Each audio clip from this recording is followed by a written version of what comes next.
Hi, my name is Athmar Al-ghanim, and I currently work in my university, and I am a student lead information technology specialist and email analyst. A student lead information technology specialist and email analyst usually starts their day by routing. What we do with that is any tickets that may have come in the night before or the day of, we make sure they go to their respective teams, so that way the questions can get solved relatively quickly. Also, whenever this is happening, our phones stay on. And when our phones are on, we wait for any calls that come in. It could be regarding Canvas, login issues, Panopto, anything student related, anything medicine related too. We just go ahead and solve those. And any outages or networking issues, we also solve those as well. So it's just whatever comes at us. I got started as a student lead. It was my first year on campus, and I was just looking for any kind of job. Honestly, I wasn't looking for anything specific, but I did know at the time that I wasn't going to go into technology at all. I actually started as pre-med. So when I did try to go into technology, I kind of realized to myself, regardless of whatever I'm going to go into, technology will be a part of it. So why not familiarize myself and get comfortable with it? And that's kind of how I started at this job.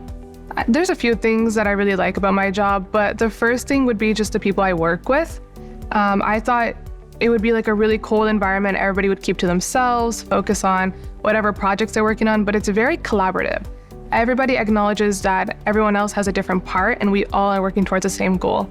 And with some of my previous jobs, everybody was a little bit out for themselves. So this kind of dynamic really made me enjoy coming to work. And then another thing that I really enjoy is helping people that always start the call or always start their problem with, I am not computer savvy. I don't know anything about computers. And turns out they do. They just need someone to help walk them through it a little bit. So yeah, that's probably one of the biggest joys when I see them solve their own problems. Seeing as I started this as a first year, I did not have any skills that they would probably look for in someone wanting to work in like IT or technology related. So all my skills happened on the job with the training.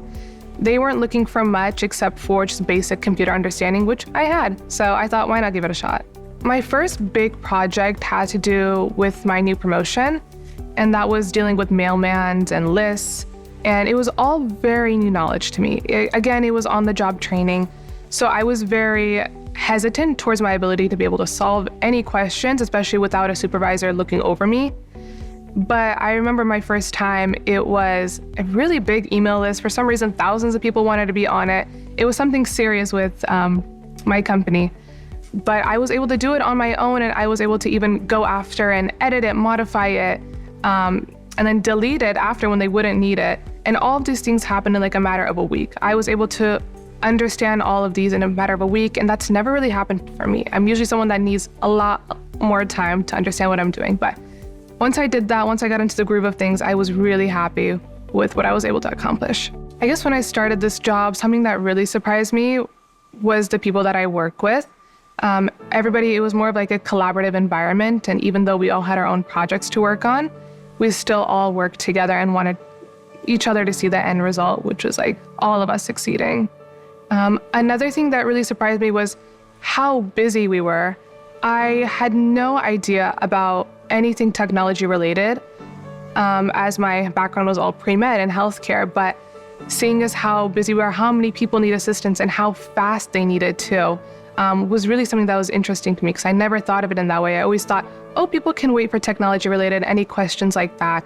They don't need me to answer it right away. No, they're emailing you because they need the answer right now. So it definitely taught me how to be a thorough, quick, and on-the-spot thinker, which I wasn't before. It's honestly very 0 to 100 with me. I can either stay at home with a book and a tub of ice cream and I am good, or I am out skydiving or getting a piercing, or just going to like a little island in Washington with my friends. It just kind of depends whatever mood I'm in, but yeah, those are kind of my hobbies. My biggest one is reading right now. I'm very big on reading. I have the time for it, so why not? Besides working with the great team I have and the great people that I get to meet every day, I think the best part is just the flexibility with my job and being able to work from home and being able to work from any part of the USA. I've traveled multiple times and I've been able to just pick up my computer and go to work and still be on vacation. So I think the flexibility is really great. And I also think that's something IT and anything technology related pretty much always offers. Some advice I would give to someone looking to start a career in tech would be just try it. Even if it's not meant for you, even if you think it's not meant for you, even if you think it's too hard, just try it. And if you try it and you don't like it, try it again, because it will pay off so well. And even if it's difficult at first, which it will be, and it will be a little bit hard to get started in it, and it will be hard to find your place in it, even if your degree or where you're starting or your current job is in tech, it's worth it. And it just opens so many doors, not just job related, but just life related. You get so much more comfortable with the technology you use every day. If that's a camera, if that's a phone, if that's your computer, it all pays off.